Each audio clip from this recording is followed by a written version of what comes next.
the NBA Finals. It's hard to believe they ended Thursday. It seems like it's 3 months ago with all that happens every day in this league. What's your reaction to the Anthony Davis trade?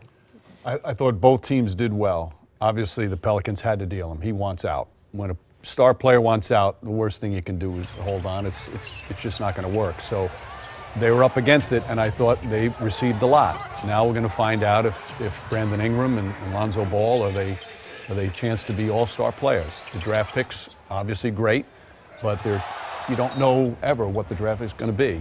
But it's still a very good haul for them to be able to get that much for the one player. As for the Lakers, I mean, they're right up there now in contention. He's special. He's a special player. He's got to stay healthy. He's had his share of injuries. But you put those two together, and now you find the pieces, obviously sharpshooters. You need some three-point shooters. But that's a huge step, and they're going to be a force to be reckoned with those two. How much does the landscape, I mean, the West is always a mosh pit, right? But it had its favorite in the Warriors for 5 straight years. We imagine that they are now going to be a much different looking team because of the injuries to Durant and to Klay Thompson. The landscape in the West now, Daryl Morey, the GM of the Rockets, is saying, don't forget about us. We're still the favorite as well. Yeah. The Denver Nuggets also want to remind you they're a very young team. I mean, the West once again looks like it's the power conference. So but they're all question marks right now. Where does Kawhi Leonard go? If he goes to the Clippers, how do you not put the Clippers up as maybe the team to beat?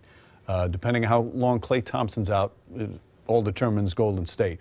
What the Lakers put around those 2 star players is huge. You know, you forget, prior to that injury, LeBron James was playing at an incredible level prior to that injury. He was not the same when he came back. And how often do you see a player at that particular stage of his career, after that first major injury, do they now have a steeper decline, or can he stay at that level? So all those question marks, I mean, throw in Portland, throw in OKC. True, it is going to be nasty to try and make the playoffs. It's almost like the East has become like the relegation league or the JV. Like the East doesn't have the same power teams. Don't forget about Toronto if Kawhi goes back. Well, we were just talking about if Kawhi goes to the Clippers, but The Bucks, they're a good young team. They still have decisions to make with that roster, though. What about the Knicks? What are you thinking for next year in the draft, and what's going to be going on in the world's most famous arena in your mind? Well, obviously the key now is get that pick right. Yeah. You've got number 3. There's a lot of really intriguing players. You just don't know who is going to be the star of the draft. You know, Barrett seems to, I really can't comment on any of the particular players. I didn't see a single one of those players in person. You didn't see Zion at all? You didn't watch Not Zion? in person. I watched him on TV. He's a little busy, you know. Like, I know, but I always find it. You have to watch him in person. Right. I can't get a feel until I see somebody in person. So I'll leave that to all the experts. But that's where your scouting department comes in handy, and you make the right pick. You know, is Barrett going to be the guy that's going to be a perennial all-star? There's going to be 2 or 3 guys in this draft who are drafted perhaps even outside the lottery who are going to be all-star players. You just never know. Kawhi Leonard. Kawhi Leonard, Giannis Antetokounmpo. Both 15. They were 15s. You know, so there are so many out there. A guy like Marc Gasol, 2nd-round pick. Draymond Green, 2nd-round pick.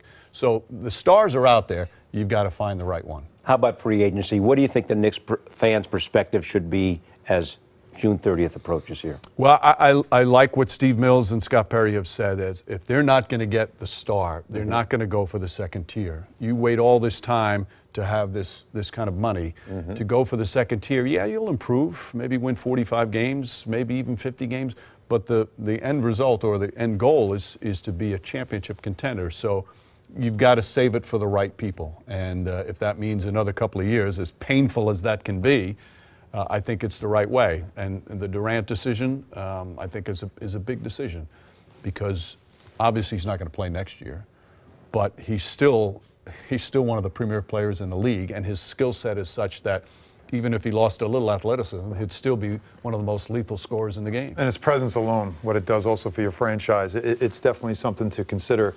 But also to consider what we were just talking about, how the East will look. We don't know what's going to happen in Boston. We don't know what's going to happen in Toronto.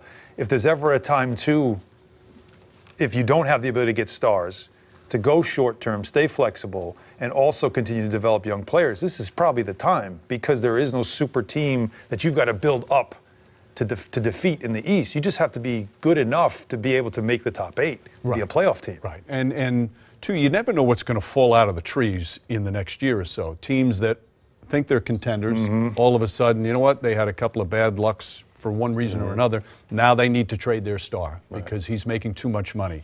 And all of a sudden, a guy you didn't think was going to be available, wow, this guy's available. Yeah. It happens every single year. There's one star you didn't expect is going to be available who, because of the team's decline, suddenly there's a chance to acquire him.